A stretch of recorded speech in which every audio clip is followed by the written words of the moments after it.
بسم اللہ الرحمن الرحیم۔ السلام علیکم، خوش آمدید گرلز۔ میرا نام نازیہ عاطف ہے، میں آپ کی اردو کی ٹیچر ہوں۔ جی گرلز، آج کا ہمارا ٹاپک ہے ایک نظم ایک آرزو۔ اس کو شاعر علامہ اقبال نے لکھا ہے۔ علامہ اقبال نے مسلمانوں کو خواب غفلت سے جگانے کے لیے بہت کوششیں کی۔ انہوں نے ہی پاکستان کا خواب دیکھا، مسلمانوں کو آزادی دلانے کا ایک ایسا خواب جس میں مسلمان اپنے ایک الگ وطن میں آزادی کی زندگی گزاریں۔ ان کی شدید خواہش تھی کہ مسلمان اپنا کھویا ہوا مقام دوبارہ حاصل کر لیں۔ اس سلسلے میں انہوں نے بہت سی نظمیں لکھی اور بہت سارے اپنی خواہشات کا اظہار اشعار کی صورت میں کیا۔ اس نظم میں بھی انہوں نے ایک آرزو، ایک خواب دیکھا ہے جو کہ ان اشعار کی صورت میں ہے۔ آئیے اس کی ریڈنگ کرتے ہیں۔ دنیا کی محفلوں سے اکتا گیا ہوں یارب، کیا لطف انجمن کا جب دل ہی بجھ گیا ہو۔ شاعر کہتا ہے اپنے اللہ تعالیٰ سے کہ اللہ تعالیٰ میں اس دنیا کی محفلوں سے بہت تھک گیا ہوں، دل بھر گیا ہے۔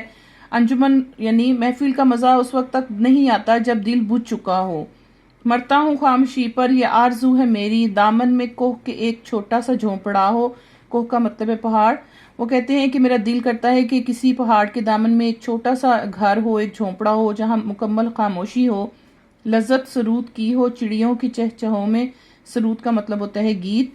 چشمے کی شور شو میں باجا سا بج رہا ہو، چڑیاں جب چہچہائیں تو ایسا لگے کہ جیسے وہ گیت گنگنا رہی ہیں، اور جب چشمے یعنی پانی گرے تو ایسا محسوس ہو کہ جیسے باجا بج رہا ہے۔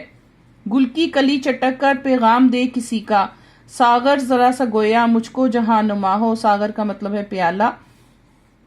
شاعر کہتا ہے کہ جب کوئی پھول کی کلی چٹکے تو وہ ایک خوبصورتی کا پیغام دے، اس میں ایک ایسا لطف، ایسا سرود ہو، ایسا مزہ ہو کہ مجھے اس میں سکون ملے۔ ہو ہاتھ کا سرہانہ سبزے کا ہو بچھونا، شرمائے جس سے جلوت خلوت میں وہ ادا ہو۔ جلوت کا مطلب ہوتا ہے مجمع، خلوت کا مطلب ہوتا ہے تنہائی۔ وہ کہتے ہیں کہ ایسی خوبصورتی ہو کہ میرے ہاتھ کا سرہانہ ہو اور میرے نیچے جو بستر ہو وہ سبزے کا ہو، یعنی جو مجمع ہے وہ بھی اس تنہائی سے بہت زیادہ حیران ہو کہ اتنی تنہائی میں بھی آپ اتنا زیادہ سکون کیسے حاصل کر سکتے ہیں۔ مانوس اس قدر ہو صورت سے میری بلبل، ننھے سے دل میں اس کے کھٹکا نہ کچھ میرا ہو۔ بلبل ایک پرندہ ہوتا ہے۔ شاعر کہتا ہے کہ وہ میرے سے اس قدر مانوس ہو، اسے مجھ سے اتنی محبت ہو کہ مجھ سے بالکل نہ ڈرے۔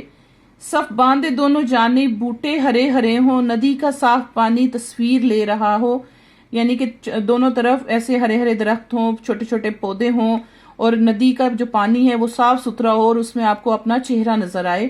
ہو دل فریب ایسا کوہسار کا نظارہ، پانی میں موج بن کر اٹھ اٹھ کر دیکھتا ہو۔ کوہسار کا مطلب ہے پہاڑ، کہ پہاڑوں کا نظارہ اتنا خوبصورت ہو کہ ہمیں ایسا محسوس ہو کہ پانی بھی جون سا ہے وہ پہاڑوں کی طرف دیکھ رہا ہے۔ آغوش میں زمین کی سویا ہوا ہو سبزہ، آغوش کا مطلب ہے گود، پھر پھر کے جھاڑیوں میں پانی چمک رہا ہو، یعنی زمین کی گود میں اتنا سبزہ ہو، اتنے خوبصورت پھل اور پھول چمک رہے ہوں، لگے ہوئے ہوں اس میں، اور جھاڑیوں میں پانی کی چمک نظر آ رہی ہو۔ پانی کو چھو رہی ہو جھک جھک کے گل کی ٹہنی، جیسے حسین کوئی آئینہ دیکھتا ہو۔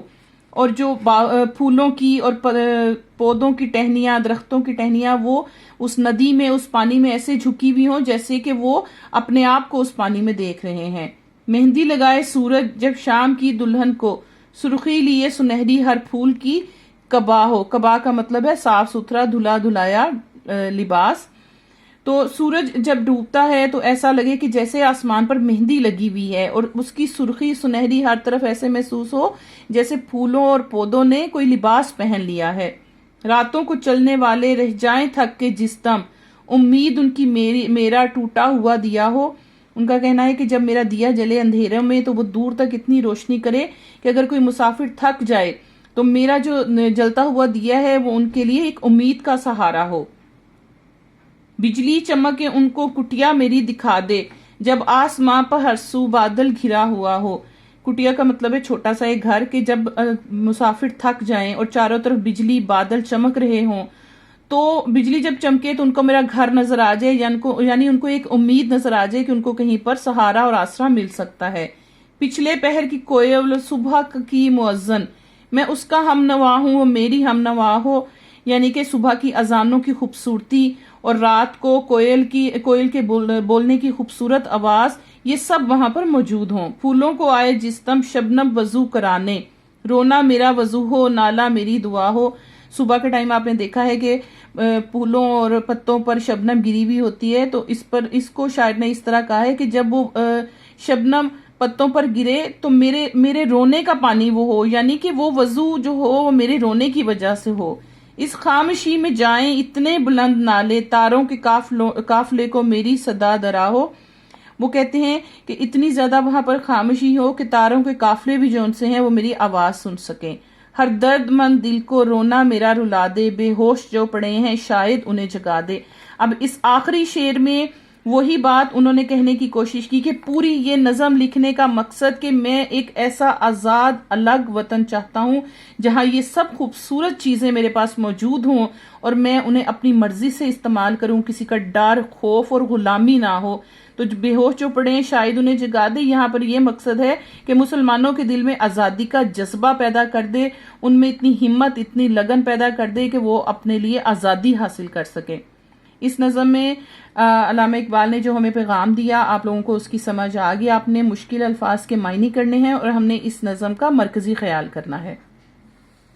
مجھے امید ہے کہ آپ لوگوں کو سمجھ آ چکی ہوگی۔ آپ نے اس کو اچھی طرح پڑھنا ہے اور یاد کرنا ہے۔ اوکے گرلز، گڈ لک، اللہ حافظ۔